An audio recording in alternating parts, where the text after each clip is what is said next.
প্রোনাউনগুলো বসে সেটা হচ্ছে পার্সোনাল প্রোনাউন, যেমন আই, উই, ইউ, শি, হি, দে, এগুলো হচ্ছে পার্সোনাল প্রোনাউন।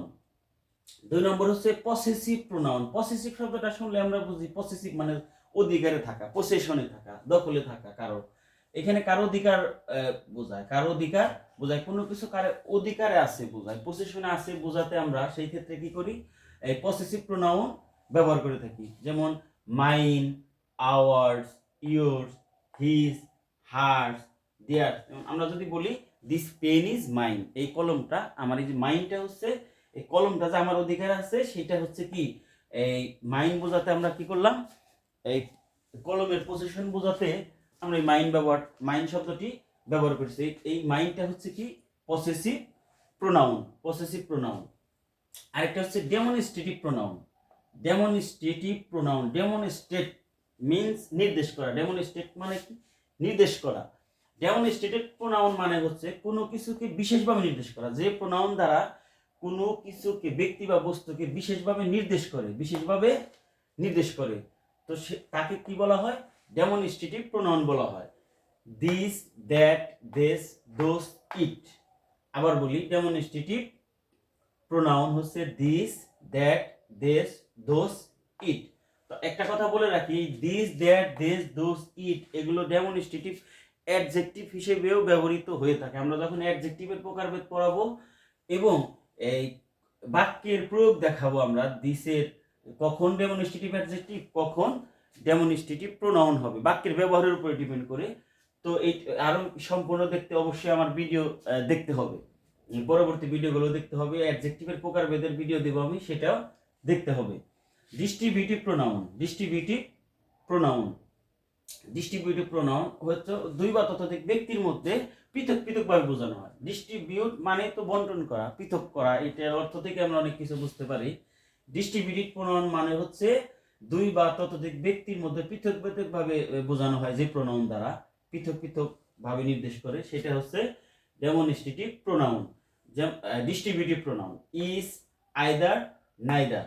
আবার বলি, ডিস্ট্রিবিউটিভ প্রোনাউন হচ্ছে each, either, neither. Number 5, indefinite pronoun. ইনডিফিনিটের শব্দের সাথে আমরা অবশ্যই পরিচিত। ইনডিফিনিট মানে অনির্দিষ্ট ব্যক্তি বস্তুকে নির্দেশ করে। ইনডিফিনিট মানে অনির্দিষ্ট। ইনডিফিনিট প্রোনাউন দ্বারা অনির্দিষ্ট ব্যক্তি বা বস্তুকে নির্দেশ করে, যেমন এনি, ওয়ান, এনিওয়ান, সাম, সামন, somebody, everyone, everybody, nobody, many, all. এগুলো হচ্ছে ইনডিফিনিট প্রোনাউন। তো প্রাইমারি স্কুলের নিয়োগ পরীক্ষায়, ক্যাডেট ভর্তি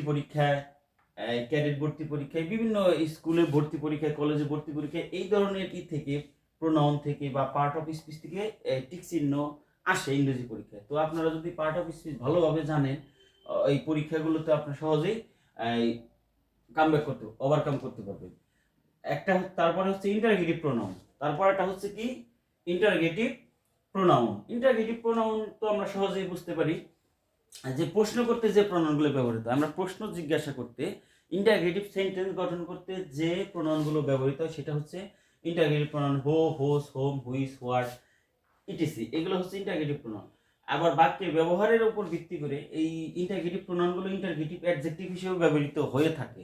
আবার এই ইন্টারগেটিভ প্রোনাউনগুলো রিলেটিভ প্রোনাউন হিসেবে ব্যবহৃত হতে থাকে, আর রিলেটিভ অ্যাডজেক্টিভ হিসেবে ব্যবহৃত হয়ে থাকে। আরেকটা হচ্ছে রিলেটিভ প্রোনাউন। আপনারা দেখুন, ইন্টারগেটিভ প্রোনাউন হচ্ছে প্রশ্ন তৈরি করতে, ইন্টারগেটিভ সেন্টেন্স গঠন করতে যে প্রোনাউন ব্যবহৃত হয়, সেটা হচ্ছে ইন্টারগেটিভ প্রোনাউন। সেই একই ওয়ার্ডগুলো হচ্ছে আমরা এখানে লিখেছি রিলেটিভ প্রোনাউন। রিলেটিভ প্রোনাউন কি দুইটা বাক্যের মধ্যে সম্বন্ধ স্থাপন করে, বা একটি কমপ্লেক্স বা কম্পাউন্ড সেন্টেন্সের মধ্যে প্রিন্সিপাল ক্লজ এবং সাবঅর্ডিনেট ক্লজের মধ্যে সম্পর্ক স্থাপন করে। রিলেটিভ প্রোনাউন সাবঅর্ডিনেট সম্পর্ক স্থাপন করে, এবং দুইটা সিম্পল সেন্টেন্সের সাথে কোঅর্ডিনেট কনজাংশন হিসেবে কাজ করে। রিলেটিভ প্রোনাউন সম্বন্ধ স্থাপন করে, দুইটা বাক্যের মধ্যে, দুইটা ক্লজের মধ্যে সম্পর্ক স্থাপন করা হচ্ছে রিলেটিভ প্রোনাউন।